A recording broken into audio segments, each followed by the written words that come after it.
plus excitant lorsque l'on a reçu son brevet de parachutiste que de savoir que dorénavant, on va pouvoir participer à des événements tels que des boogies, des festivals, mais également des camps, et aussi pouvoir changer de drop zone à l'intérieur de son pays, mais également à l'extérieur. Partir à la découverte d'une nouvelle drop zone a un caractère très stressant. La raison en est la suivante, que l'on va se retrouver dans un lieu ou dans un pays qu'on ne connaît pas, avec des personnes qu'on ne connaît pas, peut-être des coachs que vous ne connaissez pas, du matériel si vous louez que vous ne connaissez pas, un avion qui vous est peut-être inconnu et que vous allez devoir apprivoiser pour la première fois. Que ça va vous permettre d'apprendre de nouvelles choses, de mettre en pratique tout ce que vous avez appris au cours de votre formation, et tout cela va avoir pour conséquence de vous permettre d'avoir une meilleure confiance en soi et surtout une meilleure estime de soi. Ça va aussi vous permettre peut-être de pratiquer de nouvelles langues, d'avoir de nouveaux amis, de pouvoir partager beaucoup de choses et beaucoup de trucs.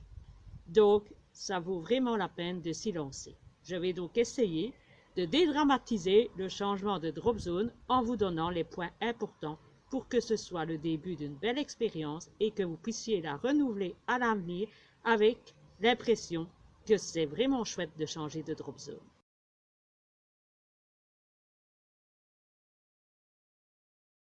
La première chose à faire lorsque vous arrivez sur votre nouvelle zone de saut, c'est de vous rendre immédiatement à ce qu'on appelle le manifeste ou accueil ou secrétariat. Là, la première chose que vous serez amené à faire, c'est de vous présenter, de bien mentionner que vous êtes nouveau dans la drop zone et que vous n'êtes jamais venu sauter auparavant. Deuxièmement, vous devrez remplir évidemment les documents habituels liés à la renonciation et également au fait que vous êtes conscient des risques. Et troisièmement, ce sera tout ce qui concerne votre identité personnelle, mais également votre carte de membre, votre carnet de saut, vos documents liés à votre matériel si vous le possédez, et aussi indiquer si vous avez des problèmes de santé et si vous avez d'autres assurances supplémentaires. Ensuite, la deuxième étape, c'est de faire vérifier votre matériel dont vous êtes propriétaire auprès de la personne désignée. À cette occasion, n'oubliez pas d'emporter avec vous votre carte de réserve et aussi de prendre des élastiques, des cordons, des scratchs, double face, aussi du fil, des aiguilles, etc. parce que toutes les drop zones ne disposent pas d'un petit magasin avec un service de dépannage. Si vous ne disposez pas de votre propre matériel et que vous souhaitez louer, posez la question avant de vous y rendre, de savoir s'il dispose bien de matériel de location et de quel type. Inutile d'aller vous lancer dans du matériel que vous ne connaissez pas, dans un lieu que vous ne connaissez pas, à moins de vouloir visiter les hôpitaux du coin. Enfin, dernier petit conseil, lorsque vous avez à disposition la personne désignée pour contrôler votre matériel, demandez-lui de lui rappeler le matériel obligatoire dans la drop zone. En effet, certaines drop zones, dans certaines régions du pays ou même en Europe ou à l'étranger, dans les pays extra-européens, imposent certains types de matériel. En effet, on peut parfois vous obliger, vous exiger à utiliser des casques certifiés. D'autres, au contraire, vont vous imposer un certain nombre de sauts pour accéder à certaines disciplines ou à certains types d'avions. D'autres encore vont vous imposer une zone bien précise d'atterrissage et d'autres encore peuvent vous imposer des altissons pour certaines disciplines alors que dans d'autres pays ça n'est pas le cas ou carrément imposer à tout le monde. Donc, renseignez-vous avant de partir et demandez confirmation lorsque vous êtes en présence de l'agent qualifié pour vérifier votre matériel. Voilà, nous en avons fini avec le côté formel, nous pouvons voir le côté plus pratique. Passons donc au point numéro 3, le briefing. Le briefing, vous allez d'abord devoir questionner la personne qui vous sera attribuée sur le fonctionnement du manifeste. En effet, chaque drop zone fonctionne un peu en fonction de ses spécificités. et c'est indispensable de poser toutes les questions qui concernent son fonctionnement. Vous serez sûrement amené à demander s'il faut s'inscrire à la journée ou s'inscrire après chaque saut, ou si on peut aussi s'inscrire plusieurs jours consécutifs ou si on doit le faire chaque jour au matin.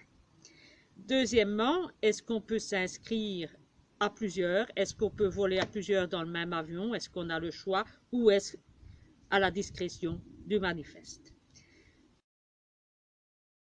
Question de la rotation des avions, combien de temps dure sa montée, combien de temps ça dure lorsque celui-ci va reprendre du kérosène, est-ce dans l'aérodrome même ou est-ce dans un autre aérodrome ou aéroport, est-ce qu'il y a des breaks qui sont prévus, est-ce qu'il y a des changements de pilote qui sont prévus, est-ce qu'il y a des heures limites pour les sauts. Certaines drop zones, on peut voler la nuit, d'autres, on s'arrête une demi-heure avant le coucher du soleil, donc c'est à poser. Est-ce qu'il n'y a pas de jour férié ou d'interdiction de vol pour une raison ou pour une autre?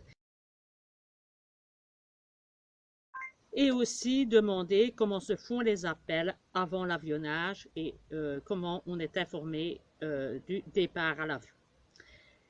Et enfin, le plus important dans la partie du briefing, c'est de demander la carte de la zone avec les éléments utiles pour le repérage, que ce soit pendant votre montée en avion, mais surtout lorsque vous serez sous voile.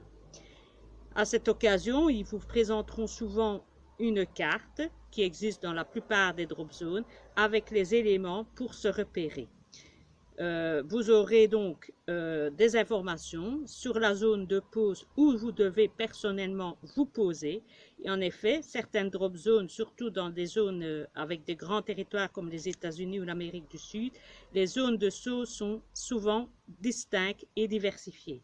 Il y a les zones de saut pour les moins de 200 sauts, les plus de 200 sauts. Il y a des zones qui sont réservées express tandem.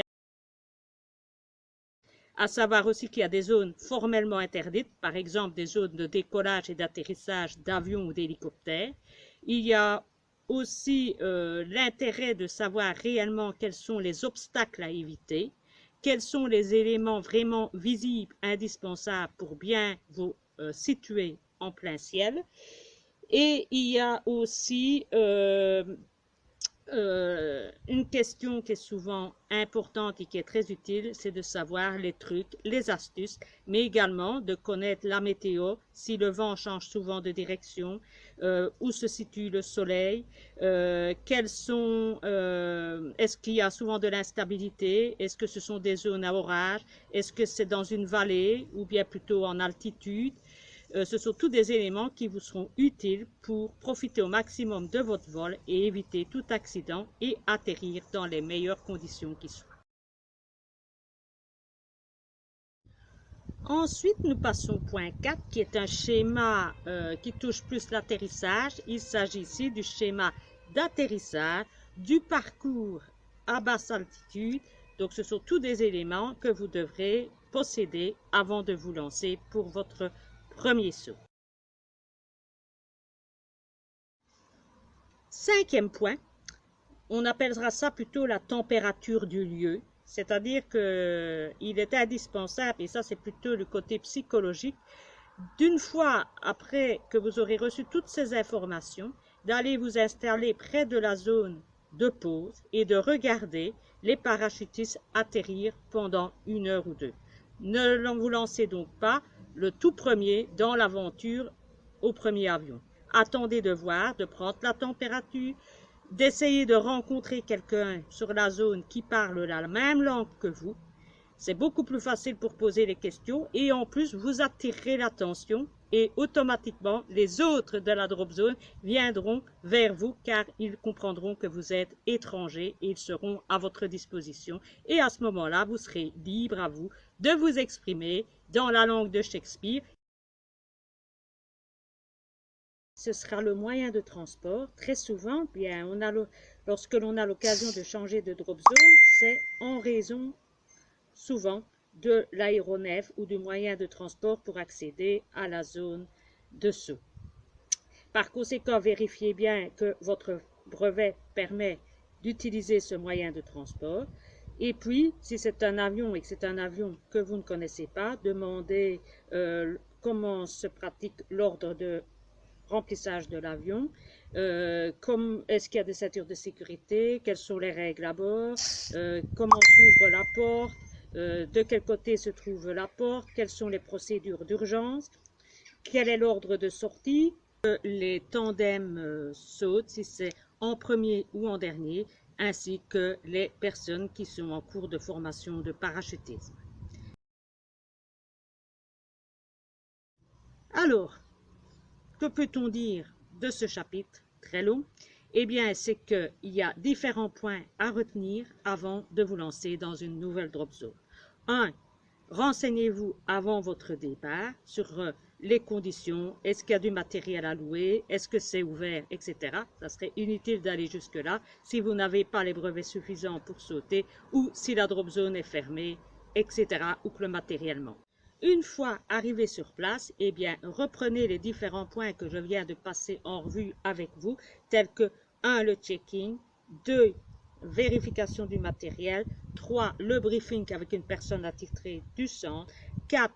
Le schéma d'atterrissage, 5. Prendre la température du lieu et vous faire des petits copains, et enfin, le dernier point, le moyen de transport, avion ou autre.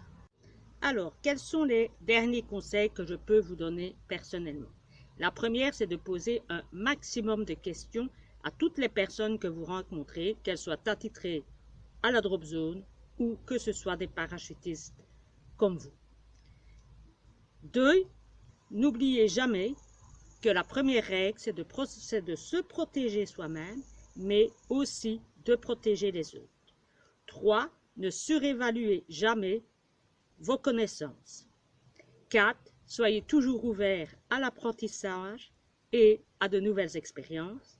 5. N'oubliez pas d'adapter votre matériel électronique, que ce soit altimètre, altisson, à l'altitude du lieu d'où vous partez et du lieu d'atterrissage. Ça a son importance suivant les pays. Je vous conseille également de démarrer vos sauts en dernier, en sortie d'avion en dernier, pour avoir la possibilité de voir comment font les habitués et de vous repérer par leur trafic de voile si jamais il existe une manière transitoire d'aborder de nouvelles drop zones, c'est de participer à des festivals et également de participer à des skill camps. Il y en a partout dans le monde avec des coachs. Bon, choisissez un beau coach. Regardez aussi si le niveau vous correspond, car vous aurez déjà les formalités en moins, vous aurez un encadrement et vous aurez toutes les mesures de sécurité pour aborder de nouvelles drop zones et apprendre à devenir autonome, quelle que soit la drop zone. Démarrez toujours vos sauts en solo, même si vous partez avec des amis de votre propre zone, car le premier saut sera vraiment un saut de repérage et vous en aurez déjà assez de devoir essayer de vous y retrouver dans un ciel nouveau, avec un nouveau paysage, donc inutile de commencer à voler à plusieurs. Lorsque vous aurez fait quelques sauts que vous le sentirez, vous pourrez évidemment voler avec vos amis avec lesquels vous êtes partis et aussi partager cela avec vos nouveaux amis parachutistes. Enfin, n'oubliez pas de demander s'il n'existe pas des logements. Certaines drop zones disposent de logements bon marché. Il suffit de demander et parfois il y a des prix très intéressants.